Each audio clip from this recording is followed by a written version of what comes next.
Assalamualaikum warahmatullahi wabarakatuh. Selamat pagi, selamat siang, selamat sore, dan selamat malam. Perkenalkan, nama saya Ibnu Fatausen dengan akhiran NPM 073 dari program studi Pendidikan Bahasa dan Sastra Indonesia, Fakultas Keguruan dan Ilmu Pendidikan Universitas Singapura Bangsa Karawang.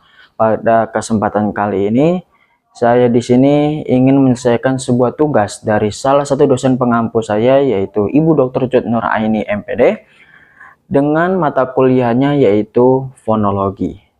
Dan seperti kalian lihat sendiri, di sini saya telah bertuliskan fonotatik, yang artinya pada kali ini kita akan membahas tentang fonotatik, salah satu cabang ilmu dari ilmu fonologi.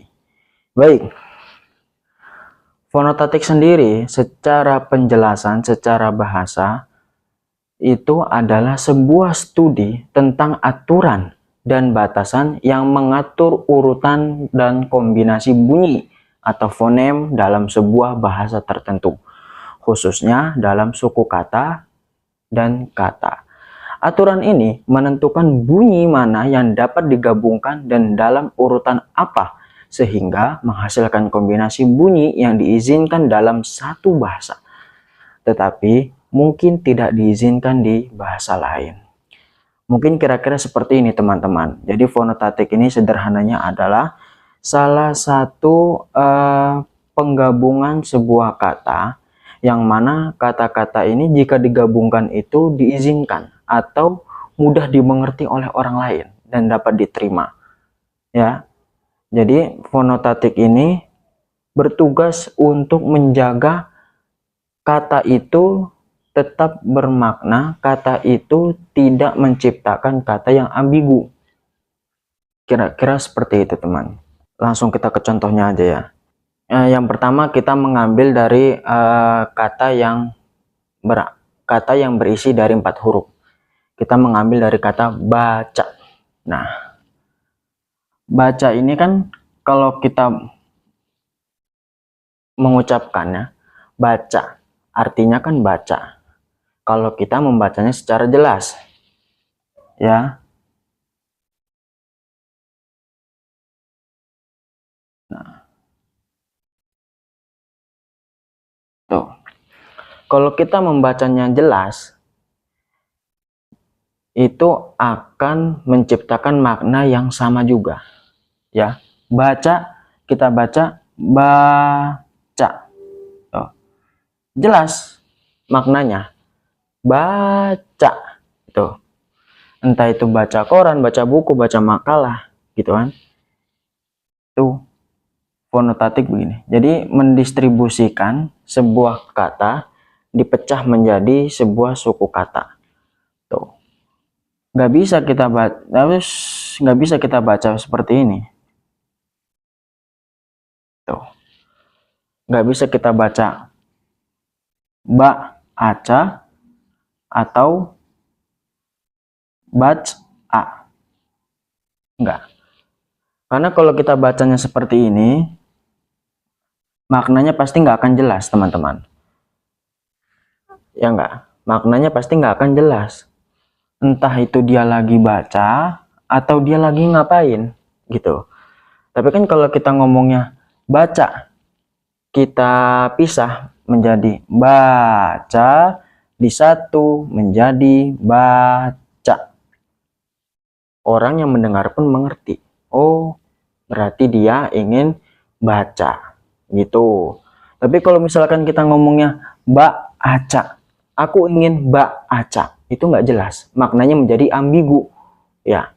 Maknanya menjadi ambigu. Nah, lalu selanjutnya kita mengambil kata yang berisi lebih dari 4 huruf. Contoh, kita mengambil kata tulis. Nah, tulis kalau kita bacanya benar, walaupun dipisah pasti akan benar katanya. Tulis, ya. Kalau kita pisah seperti ini. Tulis. Tulis. Tuh. kalau kita bacanya benar, walaupun dipisahkan ya, didistribusikan, dia akan membacanya seperti ini. Tulis. Tuh. Tulis. Aku ingin menulis sesuatu. Tulis, bukan tulis atau tulis. Nah, ini salah teman-teman. Ya, kalau kita bacanya seperti ini, orang lain nggak akan mengerti. Nggak akan mengerti. Apa yang dibaca tuh nggak akan mengerti.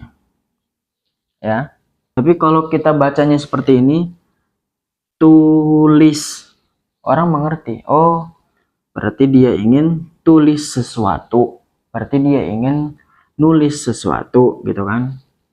Tulis buku, tulis papan tulis, atau tulis apa gitu. Tapi kalau dia ngomongnya tulis, nggak akan mengerti. Ini adalah pendistribusian yang salah. Tulis atau tulis itu salah, ya. Nah, lalu selanjutnya kita mengambil dari kata yang berimbuhan asing. Kita akan mengambil kata multifungsi, ya.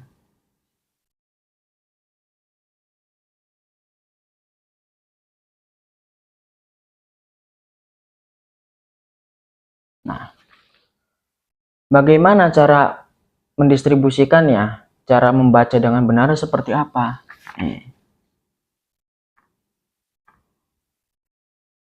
Karena multi ini adalah sebuah imbuhan, jadi jangan disatukan dengan fungsinya. Tuh. Fungsi ini kan, multifungsi ini kan kata dasarnya itu kan hanya fungsi. Nih, ini kata dasarnya. Multi ini adalah kata imbuhannya. Jadi kalau kita menggabungkan, kalau kita memisahkan, nah jangan multi, lt, if, fungsi, jangan. Tapi kita pisah. Seperti ini, multi,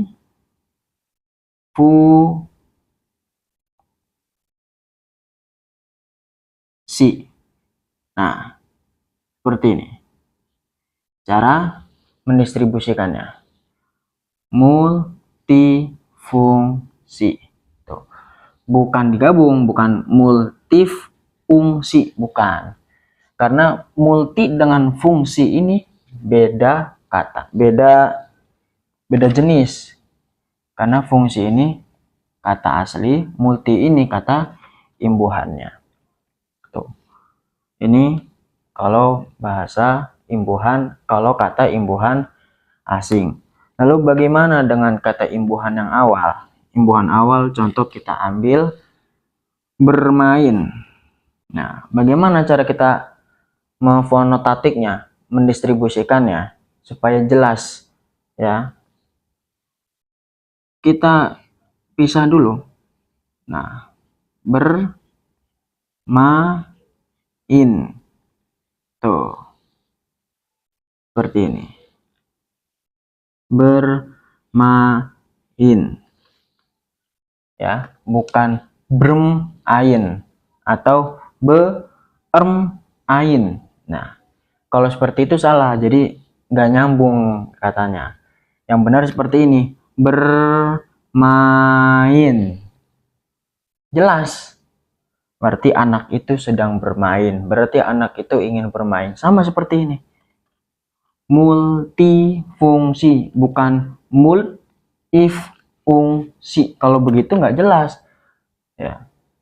Kata itu multifungsi. Ah, nggak jelas ngomong apa. Ah, ambigu bahasanya. Tapi kalau misalnya bahasa ini mempunyai multifungsi. Multifungsi, jelas. Memiliki beberapa arti, beberapa makna. Contohnya. Begitupun dengan bermain. Jadi pendistribusiannya apa namanya, membagi katanya itu bukan bermain atau bermain, nggak jelas. Jadi harus jelas bermain itu. Lalu yang selanjutnya imbuhan akhir. Nah, bagaimana kalau imbuhan akhir? Nah, kalau imbuhan akhir kita ambil contoh kata mainan.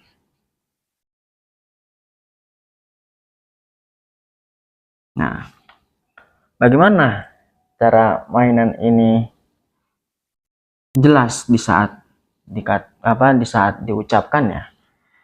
Kita pisah dulu, kita bagi dulu ya. Nah, cara membaginya itu kita harus tahu dulu mana kata dasarnya, mana kata imbuhannya. Mainan, kata imbuhannya itu ada an yang terakhir. An ini adalah kata imbuhan. Sedangkan main ini kata asli, kata dasar. Nah, jadi kita pisahnya. Jadi pembagiannya kita pisah kata dasar dengan kata imbuhannya. Seperti mainan. Kalau mainan, kalau kita bagi seperti ini. An. Tuh.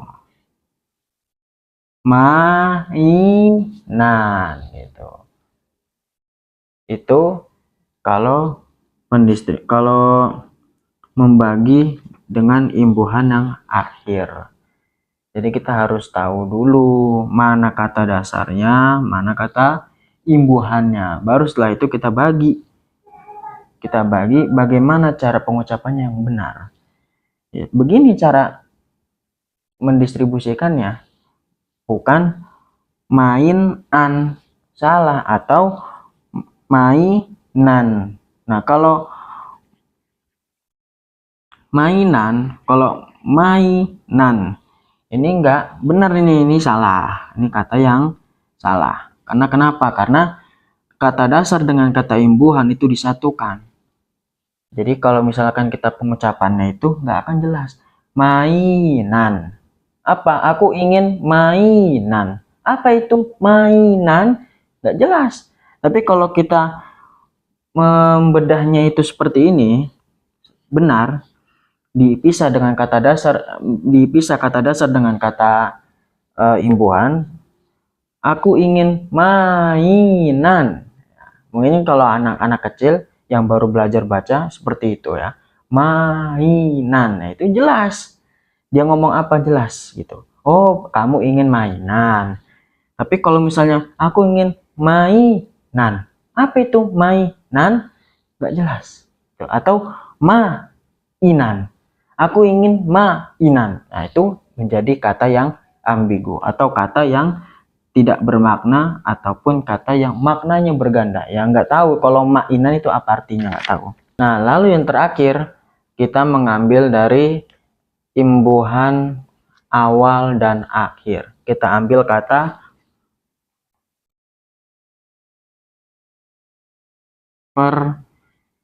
perjalanan. Nah, bagaimana cara membaginya? Bagaimana cara mendistribusikannya? Ya, dalam fonotatik, kan fonotatik itu kan gunanya itu kan supaya bahasa ini itu tidak mengandung kata yang ambigu. Artinya kita harus membuat kata ini menjadi jelas apa maknanya. Perjalanan. Nah, kalau kita pisah itu seperti ini. Perjalanan. Ini kata yang benar. Kalau kayak gini orang mengerti apa yang dimaksudkan itu apa? Perjalanan. Oh, berarti ia ingin memulai sebuah perjalanan. Perjalanan. Perjalanan. Kita harus pisah mana kata dasarnya, mana kata imbuhannya.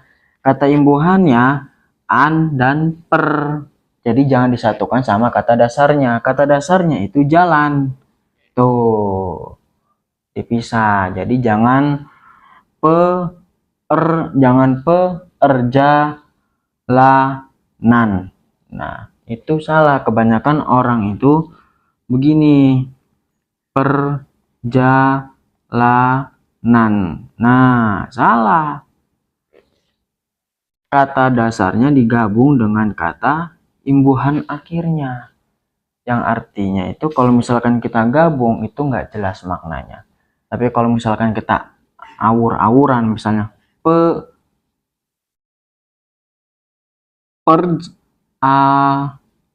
anan, ya, nggak akan jelas. Anan itu nggak jelas. Jadi yang benar itu perjalanan. Aku ingin memulai sebuah perjalanan. Itu perjalanan. Itu kata yang benar. Dan ini semua disebut dengan fonotatik. Jadi intinya fonotatik itu berfungsi untuk menghindari dari kata yang ambigu. Ya seperti ini. Jadi kalau misalkan sebuah kata, kalau kita pisah itu tidak sesuai, maka akan menciptakan kata yang tidak bermakna atau kata yang maknanya ganda yang disebut dengan ambigu. Tapi kalau sebuah kata kita sukukan satu persatu per kata, maka akan tercipta sebuah kata yang bermakna. Dan itulah gunanya fonotatik. Itu. Jadi menghasilkan sebuah kombinasi bunyi yang diizinkan dalam suatu bahasa. Gitu. Mana yang tidak diizinkan? Yang tidak diizinkan itu jika kita mendistribusikannya salah, dan itu tidak termasuk dengan suatu kata, suatu bahasa, karena katanya ambigu ya, dan tidak memiliki makna yang pasti.